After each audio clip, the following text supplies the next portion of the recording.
Praise the Lord. प्रभु आप सबको बहुत आशीष करे। आइए हम प्रार्थना करेंगे। धन्यवाद पिता परमेश्वर, धन्यवाद के साथ प्रभु आपके चरणों में आते हैं, आपके पुत्र प्रभु यीशु मसीह के नाम से। प्रभु हम आपका धन्यवाद करते हैं, आपने हमें अब तक जीवित और सही सलामत रखा है मेरे खुदावन प्रभु जी। प्रभु हम जितना भी आपका धन्यवाद करें कम है मेरे खुदावन प्रभु जी। हम आपसे मांगते हैं मेरे प्रभु जी, चाहे हम कहाँ भी रहें कहीं भी रहें मेरे प्रभु जी, हम आपके साथ जुड़े रहें मेरे पिता परमेश्वर। प्रभु हम वचनों के द्वारा जीवन बिताएं, पवित्र आत्मा के द्वारा ऐसा अनुग्रह हम सब पे करना मेरे प्रभु। हम अंत समय तक मेरे प्रभु जी विश्वास योग्यता में बने रहें मेरे प्रभु जी। हम आपके साथ और अपनी कलीसिया के साथ प्रभु जी हम वफादार रहें प्रभु जी। हम हमारे अगुवों के साथ वफादार रहें मेरे प्रभु जी। ऐसा अनुग्रह हम सब पे करना मेरे प्रभु जी। हमें प्रभु जी एक दृढ़ प्रभु जी ऐसा गढ़ बना मेरे प्रभु जी कि हम प्रभु जी वचन में प्रभु दृढ़ता से बढ़ते जाएं मेरे प्रभु जी। हमारी भूख और प्यास जो है प्रभु जी वो उस आत्मिक भोजन की ओर लगी रहे प्रभु, ना कि नाशवान भोजन की ओर प्रभु जी। सच में मेरे खुदावन प्रभु हम आपको महिमा देते हैं प्रभु। धन्यवाद करती हूँ प्रभु जी, जो टॉपिक प्रभु आपने पवित्र आत्मा के द्वारा मुझे दिया है प्रभु, इस वचन को प्रभु जी अपने सब बच्चों की ओर पहुंचाना प्रभु। आज जिनके जो भी सवाल हैं प्रभु उनके जवाब बन जाइए प्रभु। जिनके जो भी कन्फ्यूजन है मेरे प्रभु आज इस वचन के द्वारा दूर हो जाए मेरे पप्पा। आपसे यही प्रार्थना करते हैं मेरे प्रभु जी। आज मेरे प्रभु जी हर एक की मेरे प्रभु जी जो भी सिचुएशन है प्रभु उस वचन के द्वारा प्रभु हर एक बंधन टूट जाए यीशु मसीह के नाम से। अनुग्रह करना मेरे प्रभु जी, पवित्र आत्मा की अग्नि से भर प्रभु यीशु मसीह के पवित्र लहू के द्वारा मेरे प्रभु जी धो के शुद्ध कर प्रभु। हर एक डिस्टर्बेंस की स्पिरिट को मैं बाइंड करती हूँ यीशु मसीह के नाम से। पूर्ण कब्जा आपके पवित्र हाथों में देती हूँ प्रभु जी। ये दुआ प्रार्थना आपके पुत्र प्रभु यीशु मसीह के पवित्र नाम में करती हूँ। सुनिए और दया से ग्रहण कीजिए हमारे स्वर्गीय पिता, हमारे आसमानी खुदा। आमीन। Praise the Lord. मेरे सभी भाइयों को, मेरे सभी बहनों को, मेरे सभी विश्वासी भाई बहनों को यीशु मसीह के नाम में मैं आशीष देती हूँ। सच में हम प्रभु का धन्यवाद करते हैं कि प्रभु ने हमें खड़ा किया है। हम प्रभु का धन्यवाद करें कि सच में प्रभु ने हमें चुना है। हम प्रभु का धन्यवाद करें कि प्रभु हमें इस्तेमाल करता है, कभी गवाही बताने के लिए, कभी प्रचार करने के लिए, कभी वर्शिप करने के लिए, या कभी कुछ अलग कार्य के लिए। सच में जो प्रभु की इच्छा है, जो प्रभु की योजना है वही प्रभु के बच्चों के जीवन में पूरी हो। हम यही दुआ करें, हम यही प्रार्थना करें और हम निरंतर प्रार्थना में बने रहें। सच में जो आज हमारा मसीह कर्तव्य है वो हमें यही सिखाता है कि हमें वचन में बने रहना है। चाहे हम संसार में जी रहे हैं लेकिन वचन के द्वारा हमें जीवन बिताना है। आज का जो टॉपिक है, आज का वो टॉपिक ये है परीक्षा। जब मैंने प्रभु से पूछा प्रभु ये टॉपिक क्यों, तब प्रभु ने मुझे पवित्र आत्मा के द्वारा बहुत कुछ अद्भुत बातें इस टॉपिक के बारे में दी और सिखाई। देखिए ये जो टॉपिक है और ये जो परीक्षा है, हर एक विश्वासी इस दौर से गुज़रता है। कोई भी ऐसा विश्वासी नहीं बोल सकता कि मैं कभी भी परीक्षा में नहीं पढ़ा हूँ या मैं कभी भी परीक्षा में नहीं पढ़ी हूँ। ऐसे हो नहीं सकता, क्योंकि हम कभी ना कभी किसी न किसी बातों की वजह से हम परीक्षा में पढ़ते ही हैं। तो आज हमसे प्रभु क्या बातें करना चाहता है और परीक्षा के विषय में प्रभु हमें क्या सिखाना चाहता है, पवित्र आत्मा का कौन सा मैसेज है, परीक्षा ही क्यों। और भी बहुत सारी बातें हैं लेकिन परीक्षा का ही विषय प्रभु ने मुझे क्यों दिया। मैंने काफ़ी सारी बातें की प्रभु से और प्रभु ने काफ़ी सारे सुंदर सुंदर जवाब मुझे पवित्र आत्मा के द्वारा दिए। सबसे पहली बात जो ये है कि आज हम देखते हैं जो ये समय और दौर चल रहा है उसमें हम काफ़ी सारी बातों में अपने ही रीज़न से, अपने ही कारण, अपनी ही बातों से हम गिरते हैं और हम परीक्षा में पढ़ते हैं। और ये हमने फाइनली वचन में भी हमने पढ़ा है कि हम अपनी ही वजह से, अपनी अभिलाषाओं की वजह से हम गिरते हैं और हम परीक्षा में फंसते हैं। आइए हम वचन देखेंगे कि परीक्षा के विषय में ये टॉपिक जो आज प्रभु ने दिया है, पवित्र आत्मा क्या अद्भुत सिखाना चाहता है, क्या अद्भुत बताना चाहता है, आज हम देखेंगे। हम सबसे पहले वचन देखेंगे याकूब की पत्री 1 अध्याय उसका 13 वचन देखेंगे। वचन यह कहता है, जब किसी की परीक्षा हो तो वह यह न कहे कि मेरी परीक्षा परमेश्वर की ओर से होती है, क्योंकि न तो बुरी बातों से परमेश्वर की परीक्षा हो सकती है और न वह किसी की परीक्षा आप करता है। आज ये जो पहला वचन हमने देखा, जो विषय हमने जाना कि परीक्षा का विषय है, ये फर्स्ट वचन हमारे लिए एक वार्निंग है।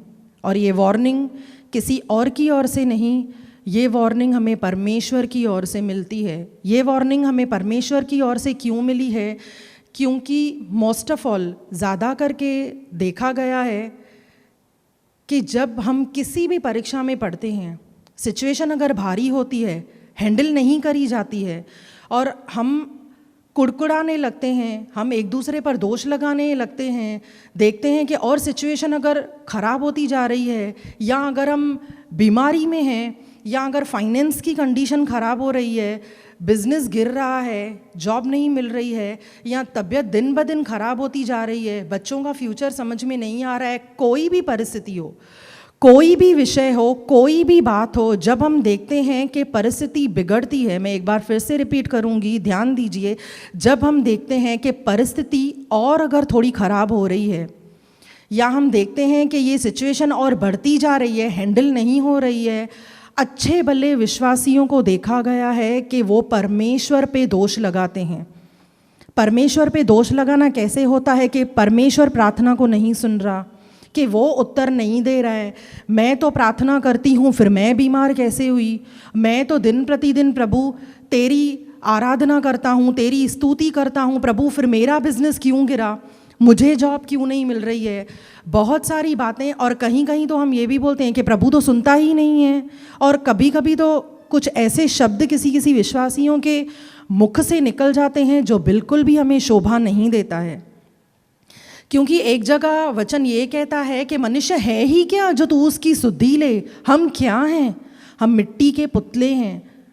हमने परमेश्वर का स्वाद आज चखा है, हमने परमेश्वर को जाना है, हम अच्छी तरह से वचनों को जानते हैं कि परमेश्वर ने हमें मिट्टी से बनाया, अपने श्वास को उसने हमारे नथुनों में फूका है, उसने हमें नया जीवन दिया है। तो आज हम कैसे ही जिस मुख से हम प्रार्थना करते हैं, हम प्रभु की आराधना करते हैं, उसी मुख से आज हम कैसे ऐसे कर सकते हैं कि हम परमेश्वर को ही हम बोल रहे हैं कि प्रभु तू ही नहीं सुन रहा है, कि ये नहीं सुन रहा है। काफ़ी लोग तो ये बोलते हैं कि परमेश्वर की वजह से ही मेरी परीक्षा होती है। अगर किसी को ये लगता है कि परमेश्वर की वजह से मेरी परीक्षा हो रही है, तो याकूब 1 का 13 वचन फिर उसी विश्वासी भाई और बहन के लिए है, जिसमें क्लियर वचन कहता है कि परमेश्वर किसी को परीक्षा में डालता नहीं, और प्रभु कोई भी ऐसी बात हमारे जीवन में अलाउ ही नहीं करेगा जिसे हम सहन नहीं कर सकते हैं। क्योंकि एक जगह वचन क्लियर कहता है कि वो हमारे संग संग रहने वाला परमेश्वर है, वो हमारे आगे पीछे नहीं चलता। तो क्यों तब हम उन सिचुएशंस में अगर आते हैं तो हम इन वचनों को भूल जाते हैं? क्यों हम उस परमेश्वर के प्रेम को भूल जाते हैं? क्यों हम प्रभु के उस अनुग्रह को भूल जाते हैं? और सबसे बड़ी बात तो ये है कि अगर ऐसी सिचुएशन जब हमारे लाइफ में आती है, जिसे हम परीक्षा कहते हैं, या वो घड़ी ऐसी होती है, उस वक्त सबसे पहले है ना, हम अपने जीवन की उन गवाहियों को भूल जाते हैं जो इतने बड़े बड़े चमत्कार प्रभु ने हमारे जीवन में किए हैं। हम उस जीवन को भूल जाते हैं कि प्रभु में आने से पहले मेरा जीवन कैसा था, कौन सी परिस्थितियों से मुझे परमेश्वर ने बाहर निकाला, मुझे नया जीवन दिया, और क्या क्या मिराकल्स प्रभु ने मेरे जीवन में किए, सब कुछ भूल जाते हैं। और वो परिस्थिति हमें एक पहाड़ के जैसे लगती है, अरे परीक्षा, अरे परीक्षा, अरे परीक्षा। नहीं तो क्या हुआ अगर परीक्षा है? तो क्या है, क्या हुआ अगर आज मैं बीमार हूँ? क्या हुआ अगर आज फाइनेंस में थोड़े अप डाउन चल रहे हैं? क्या हुआ अगर बच्चों की पढ़ाई हैंडल नहीं हो रही है?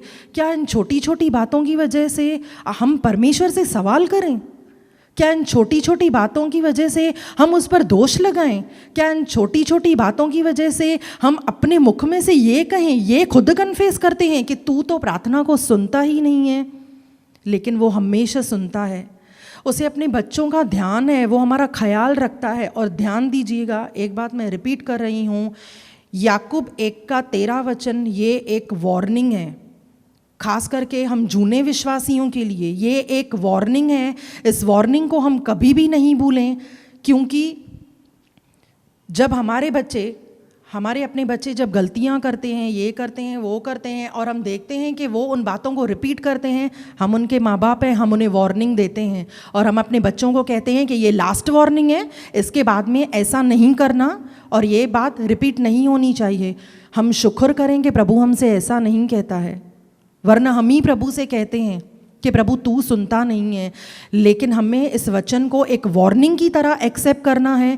जब हम इन वचनों को अपने जीवन में उन कार्यों की तरह रिसीव करते हैं ना, तभी ही वो वचन हमारे जीवन में वैसा कार्य करते हैं जैसा हम रिसीव करते हैं। हमारा पॉजिटिव होना बहुत ज़रूरी है, हमारा पॉजिटिव सोचना बहुत ज़रूरी है।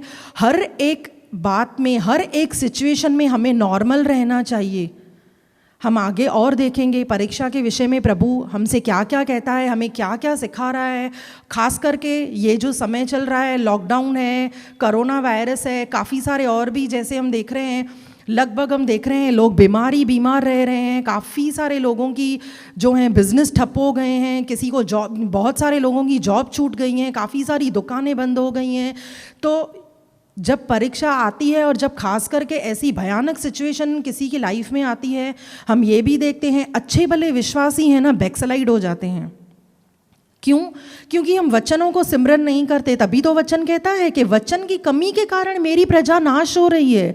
अगर वचन मेरे अंदर नहीं है तो मैं किसी भी सिचुएशन को हैंडल नहीं कर सकती। ऑफकोर्स हैंडल करने वाला प्रभु है, लेकिन वो आपको और मुझे वो सामर्थ्य देता है कि कैसे हमें उस सिचुएशन में रहना है। एक ही टॉनिक है, एक ही मेडिसिन है, और हर एक बात में जो भी हम देखें कि एक ही चाबी है, एक ही कड़ी है, वो है ये पवित्र बाइबल, वो है वचन, वो है पवित्र शास्त्र। इसके अलावा और कोई भी ढाल नहीं है जो हमें किसी भी सिचुएशन में पकड़ के रखे। इसके अलावा और कोई ढाल नहीं है जो आपको और मुझे किसी भी सिचुएशन में उस मजबूती के साथ रखे।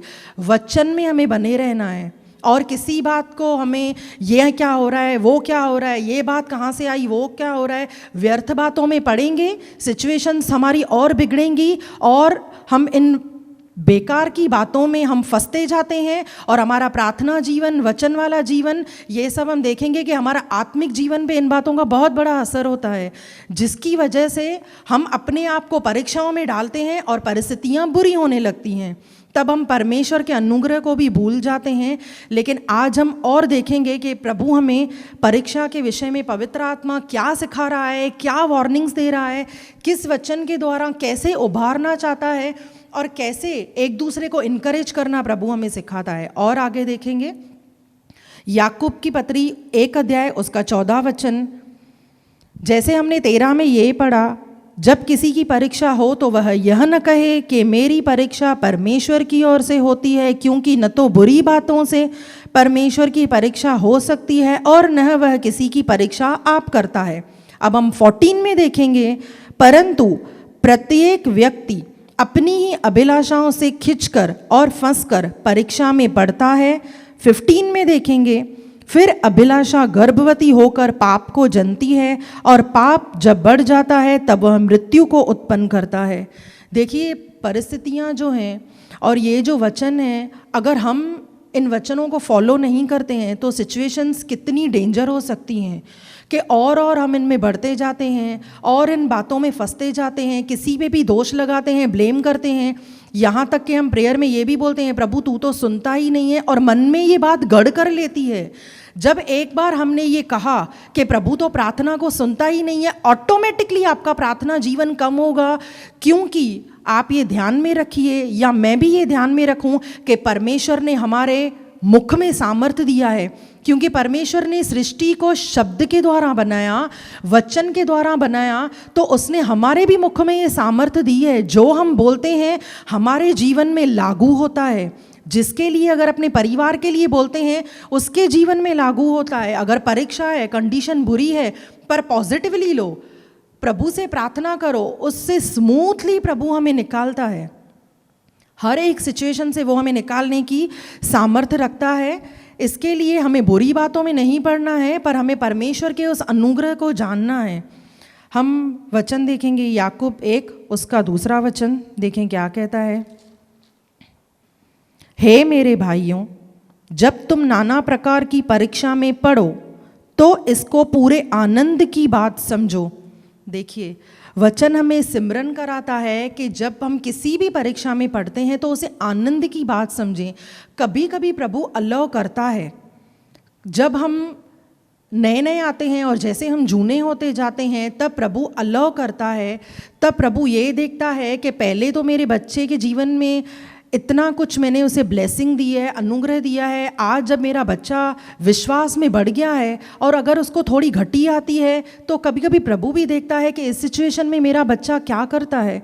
कोई बात नहीं, परीक्षा है तो क्या हुआ अगर आज हम बीमार हैं, कुछ भी हमें टेंशन करने की ज़रूरत नहीं है। लेकिन हमें एक बात का खास करके ध्यान रखना है कि हमें वचन में बने रहना है। जब हम निरंतर इस वचन में बने रहते हैं, बाइबल पढ़ते हैं, प्रार्थना करते हैं, स्तुति आराधना करते हैं, चलते फिरते भी हम प्रभु से बातें करते हैं ना, ये होती है परमेश्वर के साथ एक संगति, क्योंकि वो हमारा पिता है। ये होता है उसके साथ एक रिश्ता, एक रिलेशन बनाना।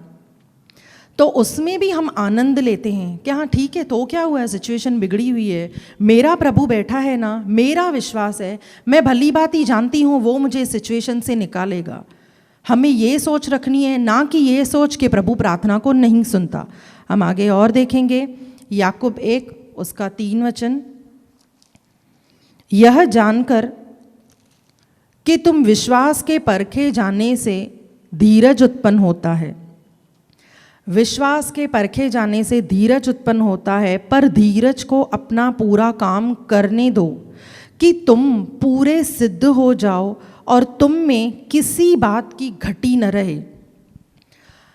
ये बोलना हम कभी कभी बोलते हैं, पढ़ना बहुत आसान है, लेकिन जब ये सिचुएशन हमारे लाइफ में आती है ना, तब उस सिचुएशन को हैंडल करना बहुत मुश्किल हो जाता है। अच्छे भले हम हड़बड़ा जाते हैं कि ये कैसे हो गया और इतना कैसे, कि इतने टाइम से ये बात चल रही है, 1 महीना हो गया या 15 दिन हो गया, कोई बात नहीं।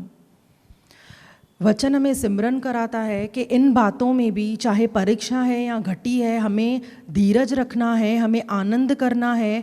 और हमने ये एक इम्पॉर्टेंट पढ़ा कि धीरज को अपना पूरा काम करने दो, तुम सिद्ध हो जाओगे। देखिए, जब हम इन सिचुएशन में आते हैं, धीरज हमारे अंदर पूरा काम कैसे करता है ये हमारे लिए जानना बहुत ज़रूरी है। जब हम सच्चे हृदय से निरंतर प्रार्थना में, वचन में प्रभु के साथ बने रहते हैं, जब हम उस क्रूज़ की ओर निहारते हैं ना, तब हमारी जो सिचुएशन है ना वो इतनी सी नज़र आती है हमको, कोई बड़ी बात नहीं है। क्योंकि हमें ये याद रखना है, जब भी अगर हम बीमार हैं या कोई भी परीक्षा है, कोई भी सिचुएशन है, किसी भी भाई की या किसी भी बहन की, सिर्फ एक बात को हमें सिमरन रखना है कि वो क्रूस जो मेरे लिए था, वो मृत्यु जो मेरे लिए थी, जिसे मेरे प्रभु यीशु मसीह ने अपने ऊपर ले लिया और मुझे एक उद्धार, छुटकारे और चंगाई वाला जीवन दिया, तो ये कौन सी बड़ी बात है परीक्षा, ये सिचुएशन, ये बीमारी, ये फाइनेंस की तकलीफ़, ये कौन सी बड़ी बात है? कोई बड़ी बात नहीं है। अगर जब हम उस क्रूज़ की, उस बलिदान की ओर निहारते हैं ना, तो हम कंफर्ट हो जाते हैं ये जानकर कि वो कितनी भयानक मृत्यु थी और मैं बीमार हूँ तो कितना टाइम, 1 महीना, 2 महीना, 3 महीना या थोड़ा टाइम, 15 दिन, प्रभु मुझे चंगाई देगा। फाइनेंस की तकलीफ़ है, कब तक चलेगी, आगे जाके प्रभु मुझे आशीष देगा। बच्चों का फ्यूचर अगर नहीं बन रहा है, ठीक है, कब तक, मुझे पता है ये मेरे नहीं, ये मेरे प्रभु को डेलीगेट किए हुए बच्चे हैं, प्रभु ने इनका फ्यूचर बना के रखा है, तो मैं क्यों चिंता करूं। लेकिन सिर्फ बोलने से कुछ नहीं होगा। जब हम पूर्ण रीति से इन सिचुएशंस को जब हमारे परमेश्वर के हाथों में देते हैं और रियली में जब इन वचनों की ओर उस आत्मिक रीति से हम निहारते हैं, उस भूख और प्यास से निहारते हैं ना, तब ये वचन उसी वक्त हमारे जीवन में कार्य करते हैं। हमने जो सोचा भी नहीं है उससे बहुत ही उत्तम और अति उत्तम हमें परमेश्वर देता है, क्योंकि वो मल्टीप्लाई करके देने वाला परमेश्वर है। हमें इन वचनों को सिमरन रखना है, ना कि इन बातों को कि ये प्रभु नहीं सुन रहा या वो प्रभु नहीं सुन रहा है। प्रभु के पास कान है, उसने हमें दिए हैं ना, उसके पास भी हैं। वो सुनता है, वो सब सुनता है, लेकिन वो हमें धीरज देता है। और धीरज जब हमारे अंदर पूरी रीति से काम कर जाता है ना, फॉर एग्जाम्पल की बात, हम जब बहनें जाती हैं किसी गोल्ड के शोरूम में जाती हैं, जब हम गोल्ड लेने के लिए जाती हैं, अब एक एग्जाम्पल को हम देखते हैं। समझे सामने जो सुनार भाई है वो आपको एक सोने का इतना सा टुकड़ा अगर आपको देता है कि हाँ ये लीजिए सिस्टर, ये आप पहनिए, आपको बहुत अच्छा लगेगा। अब उसमें कोई भी पैटर्न नहीं है, उसमें कोई भी आकार नहीं है, तो क्या कोई भी सिस्टर उसको परचेस करेगी? कोई भी बहन उसको लेगी? कोई भी नहीं लेगी, क्योंकि सामने हम यही बोलेंगे, हम उस दुकानदार को बोलेंगे इसका कोई आकार ही नहीं है, इस गोल्ड में कोई पैटर्न ही नहीं है, तो मैं इसे पहनूंगी कैसे और ये खूबसूरत कैसे लगेगा? इसके लिए जब वो सोना आग में जाता है, वो सोना पूरी रीति से तपता है, वो सोना पूरी रीति से जब गलता है, मेल्ट होता है, उसके बाद में एक अच्छा आकार उसको मिलता है और अलग अलग पैटर्न्स उसके बनते हैं। और जब हम उसे लेते हैं, रिंग है, चेन है, इयररिंग्स हैं, या जो भी हम अपनी चॉइस से लेने के लिए जाते हैं, जब हम अच्छे अच्छे वो पैटर्न्स देखते हैं तो हमें अच्छे लगते हैं और हम उन्हें परचेस करते हैं, ना कि हम गए और हम कुछ भी उठा के लेकर आए। तो आनंद और धीरज की जो बातें हैं, परीक्षा की बातें हैं, हमें कुछ कुछ बातों को इन बातों से कंपेयर करना है कि अगर ऐसी चीज़ हो तो क्या मैं उठा के लेकर आऊँगी, अगर वैसी चीज़ हो तो क्या पैसे लेकर मैं कुछ भी खरीद करके आऊँगी? नहीं।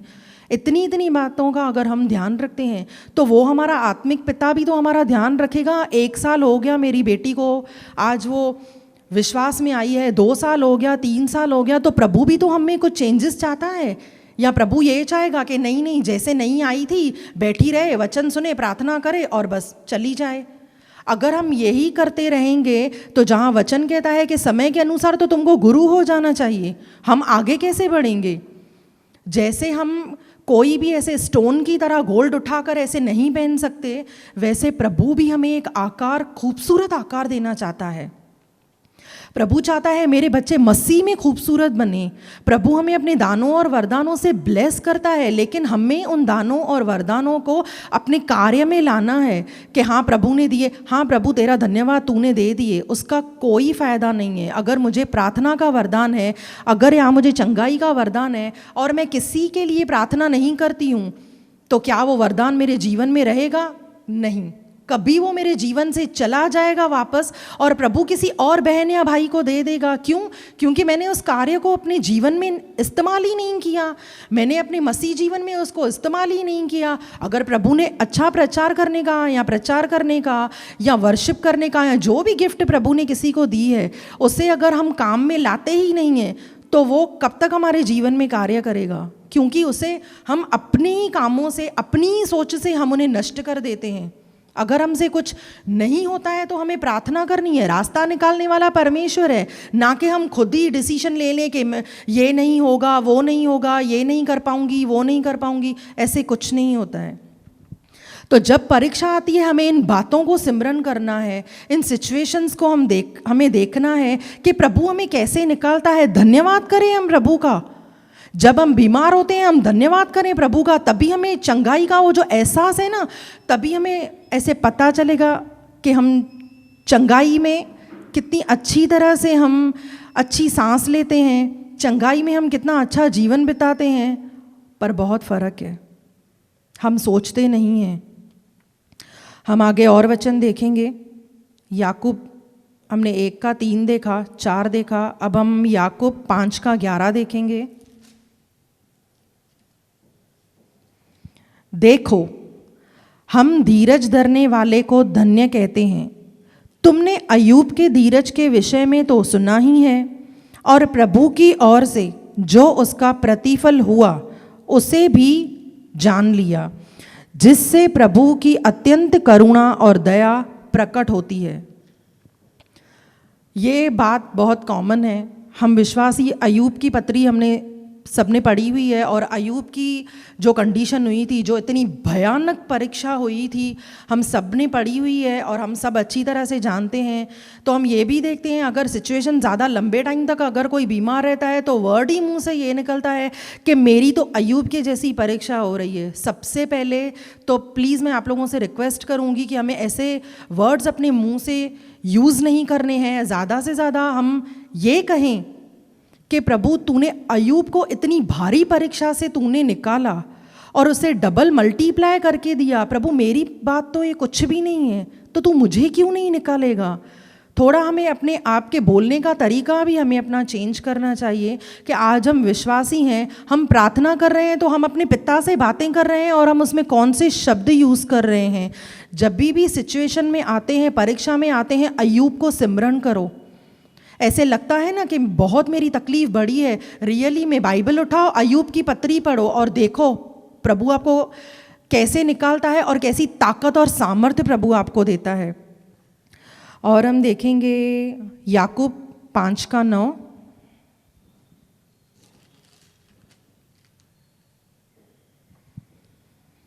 हे भाइयों, एक दूसरे पर दोष न लगाओ ताकि तुम दोषी न ठहरो।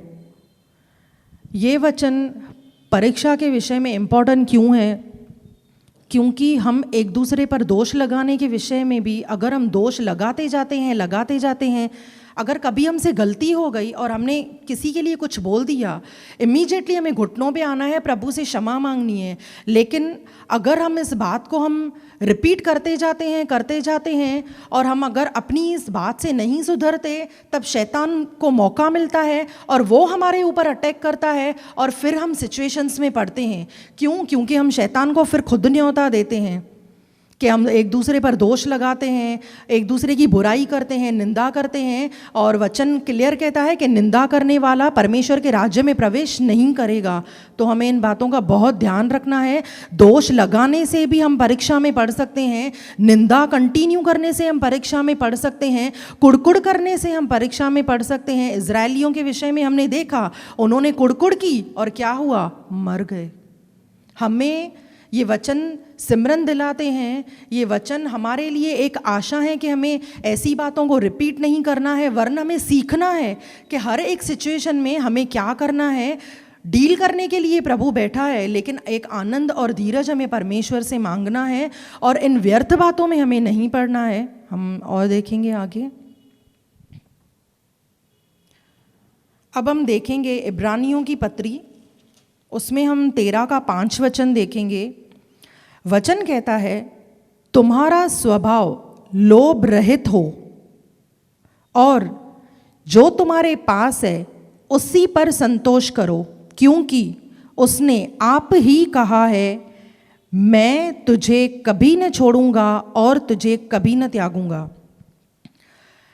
वचन में जो लिखा है कि तुम्हारा स्वभाव लोभ रहित हो, हम लालच करने के द्वारा, लोभ करने के द्वारा भी हम परीक्षा में पढ़ते हैं। हम जब अपने सामने अपने किसी फ्रेंड को, अपने किसी नेबर को या अपने किसी भी भाई बहन को जो भी विश्वास में है या क्या, हम जब देखते हैं कि वो काफ़ी अच्छा प्रोग्रेस कर रहे हैं और हम देखते हैं खास करके नेबर्स में बातें ज़्यादा होती हैं, अगर हमारे मन में एक बार भी ये बात आ गई कि अरे इसके पास ये है, इसके पास इतना अच्छा घर है, मेरे पास तो इतना अच्छा घर नहीं है, इस बहन के पास इतना अच्छा गोल्ड है, मेरे पास तो इतना अच्छा गोल्ड नहीं है, इसके पति की इनकम इतनी हायर है, मेरे पति की नहीं है, इसके बच्चे तो रैंकर हैं, मेरी बेटी तो उतना रैंक आती ही नहीं है। तब क्या होता है ना, हम जो हमारे अंदर है ना, वो अभिलाषाएं बढ़ती जाती हैं, एक लोभ आता जाता है, एक लालच आती जाती है, उसमें हमारे घर में झगड़े भी होते हैं। क्योंकि अगर ये सिचुएशन अगर हमारे अंदर आई तो हम अपने पति से झगड़ा करेंगे कि उस बहन के पास ये है और मेरे पास ये नहीं है, अब मुझे ये ला के दो। और अगर दूसरे के बच्चे रैंक आ रहे हैं, अगर हम अपने बच्चों की कंपेयर अगर उनसे करते हैं तो हम बच्चों को भी हम उल्टा सीधा बोलेंगे, और जबकि वचन में लिखा है बच्चों को रीस मत दिलाओ। ये बातें जब हमारे जीवन में बढ़ती जाती हैं, रियली विश्वास करिए तभी भी हम परीक्षा में पढ़ते हैं। क्योंकि वचन में ये भी लिखा है कि लोभी परमेश्वर के राज्य में प्रवेश नहीं करेगा। हमें बहुत सोचना है, हमें बहुत समझना है कि आज हम विश्वासी परमेश्वर के चुने हुए हैं, हमारा जीवन कैसा है, हमें बहुत ही सावधानी से अपना जीवन जीना चाहिए। हमें लोभ, लालच, कुड़कुड़, चिड़चिड़, ये सब बातों से हमें बहुत ही दूर रहना है, क्योंकि प्रभु ये बातें हमारे अंदर नहीं चाहता। और हम देखेंगे याकूब का ही हम देखेंगे 1:22, उसमें वचन कहता है, परंतु वचन पर चलने वाले बनो और केवल सुनने वाले नहीं, जो अपने आप को धोखा देते हैं। अगर मैं सिर्फ वचन को सुनती हूँ, या मैं बोलूँ कि मैं 8, 10, 12 अध्याय में रोज़ पढ़ती हूँ, लेकिन मैं एक लाइन पर भी मनन नहीं करती, तो क्या फ़ायदा हुआ इतना बाइबल पढ़ने का? या क्या फ़ायदा हुआ कि वचन को मैं कितना भी सुनूँ, लेकिन मैं वचन पर मनन ही नहीं करूँगी, तो मैं वचन पर चलने वाली कैसी बनूँगी? और ये वचन ही तो है। जब मैं वचन पर चलना चाहती हूँ और अगर नहीं चल सकती हूँ, कहीं कमज़ोर महसूस करती हूँ, तो हमारा एक सहायक है पवित्र आत्मा। हमें उससे मांगना है, वो हमारा है, वो हमारी सहायता करता है और वो हमारे जीवन में उन कार्यों को पूरा करता है कि हमें कैसा करना है, कैसे हमें चलाना है। हम प्रभु को ये बोले, प्रभु मेरे हाथ को पकड़े रहे, थामे रहे, प्रभु हमें खुद ही चलाता है। और हम देखेंगे याकूब 4:7,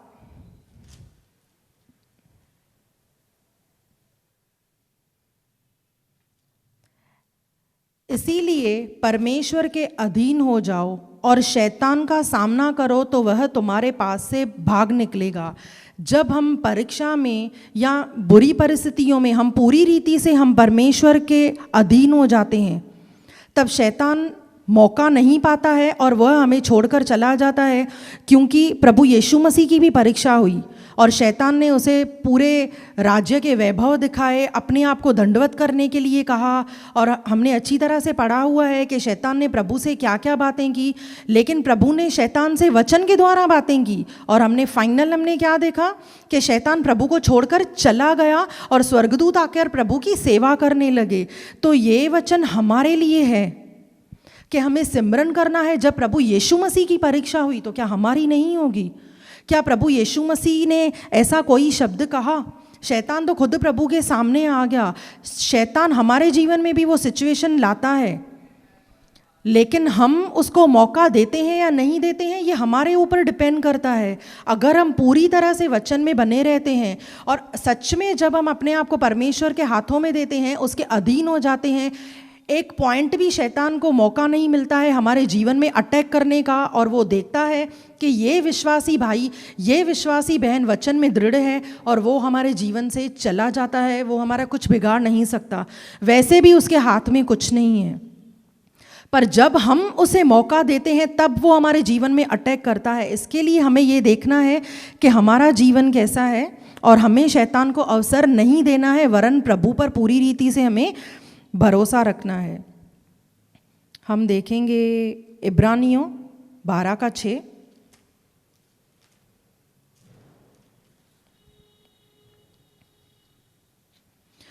क्योंकि प्रभु जिससे प्रेम करता है उसकी ताड़ना भी करता है, और जिसे पुत्र बना लेता है उसको कोड़े भी लगाता है। ये वचन हमने बहुत बार सुना है। प्रभु हमसे प्रेम करता है तो वो हमारी ताड़ना भी करता है, क्योंकि हम भी अपने बच्चों को पनिश करते हैं। जब हमारे बच्चे गलत काम करते हैं, हम भी नहीं चाहते हमारे बच्चे ऐसी सिचुएशन में फंसें या गिरें।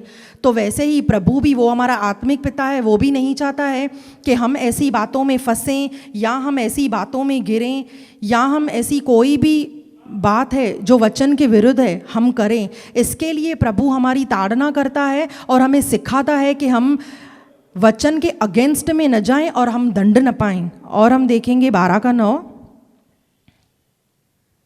फिर जबकि हमारे शारीरिक पिता भी हमारी ताड़ना किया करते हैं और हमने उनका आदर किया, तो क्या आत्माओं के पिता के और भी अधीन न रहें, जिससे हम, देखिए ये वचन है ना, कभी कभी काफ़ी लोगों को कंफ्यूज करता है, क्योंकि यहाँ पर पेरेंट्स की और परमेश्वर की जो है ना, कैसे हम कंपेयर करने लगते हैं, लेकिन यहाँ पे कंपेयर नहीं है।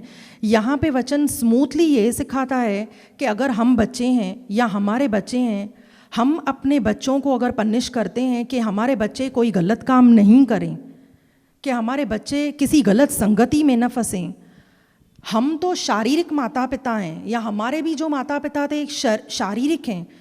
अगर शरीर में रहकर हम नहीं चाहते कि हमारे बच्चे कोई गलत काम करें, हमारे माता पिता नहीं चाहते कि हम कोई गलत काम करें, कि हमारा फ्यूचर खराब हो जाए, हम अपने माँ बाप का नाम खराब करें, तो सच में क्यों ना उस आत्मिक पिता के अधीन हो जाएं। उसका अधिकार ज़्यादा है।